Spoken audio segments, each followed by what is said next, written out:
What is up, everybody? Today I'm going to show you guys how to tie a D-loop. Pretty much the first thing that anybody kind of learns, I guess, if you're going to start tinkering on your own stuff. Even if you don't want to work on your own stuff, it's a pretty good idea to have some extra D-loop material on hand and know how to tie it. If you're out somewhere on some backcountry hunt, or if you're a mile away from your truck in a tree stand and you notice that your D-loop is broke or frayed or something like that, you can tie one and fix it. Let's do it. All right, what's up, everybody? We're over here at the press now, and we are going to tie a D-loop. Pretty much the simplest thing you can learn to do for yourself when it comes to working on a bow. So let's do it. First, we're going to start by cutting a piece of D-loop material. Especially when you're learning, the longer the better. Gives you more leverage when you're pulling on it. Start by flaring out one end. You guys can see I kind of already did it here. That's just going to help to melt the end of it better. Get it hot. You want to do your best to avoid it catching a flame, but if it does, just shake it off.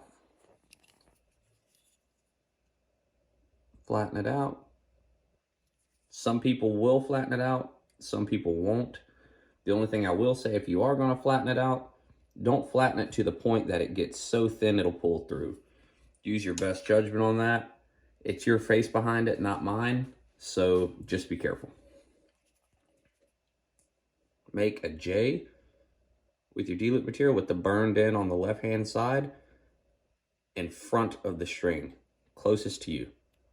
Fold both ends through. It should look something like that before we pull it down tight. Go ahead and work it down tight so that the burned end looks something like this. What I like to do, which isn't required, is I'll take a set of needle nose pliers and I'll just kind of squeeze that underneath it to make sure that burned end is sitting on top of those two pieces of rope. This piece here and this piece here, it is on top of them.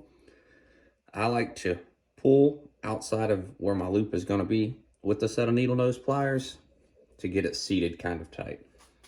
You can come down here and pull it tight. You just have to be careful not to put a nick in your loop material. From that point, usually what I would like to do, go ahead, fold your tag end behind the string.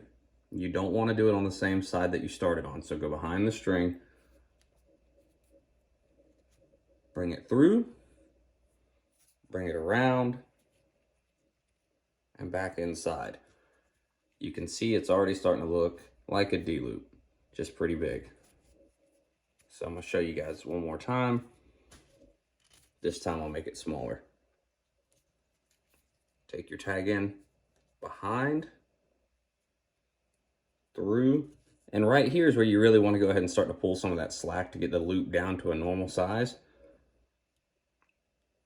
Wrap it around, come inside, move my fingers.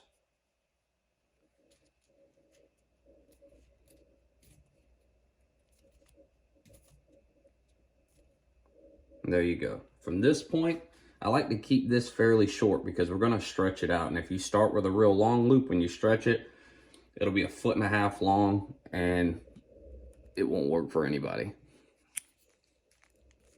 Go ahead and cut that. Same thing that we did to start the loop. We're going to fray or flare out this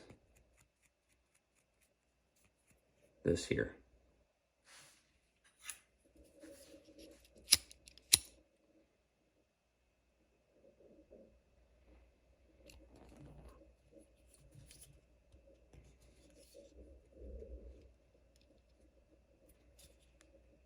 All right.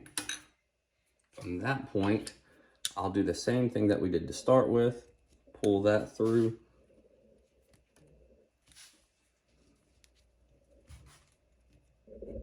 Get it snug behind it. Usually at this point or sometime there before, I've already put a knock in for the arrow that I'll be shooting to get my size right. I didn't in this case because I wanted you guys to be able to see what I was doing with the loop better.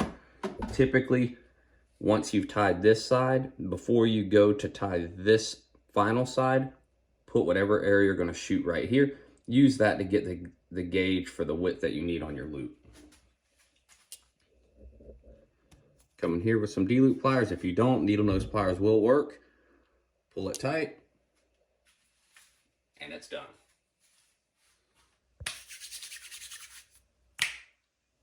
You guys can go open your own bow shop now. You know how to tie a D-loop, and that's all you really need to know how to do to open a bow shop, I guess. All jokes aside, simple concept, but for the first few, take your time. Once you've tied enough of them, it'll become second nature. You won't even think about it. You can tie them without looking at them. But for the first few, take your time. If you're not liking the way it turned out, just cut it off and start over. Take the advice from me. You really do not want your D-loop to break. It's not the most fun you've ever had. Yeah, your face, not mine. Do what you want with that information, but pay attention to your D-loop. Make sure the burned ends are actually tight behind the knot. They're not pulling through. And keep an eye on your D-loop in general when you're shooting. You'd be amazed how many people I have come into the shop that I work at, or even when I had my own little personal shop, freaking D-loop hanging on by a thread. I'm like, look, man, I don't know you that well, but I know you well enough to know I'd really rather you not punch your teeth down your throat. So pay attention to your D-loop, guys. It's pretty important. It's the only way you're connected to the bow aside from your grip hand, which we'll talk about in another video. So it's very important that it's in good shape. It's very important that it's acting the way it's supposed to. So until next time, go tie D-loops, punch yourself in the mouth when they break, try it again, regroup. You'll be owning a bow shop before no time.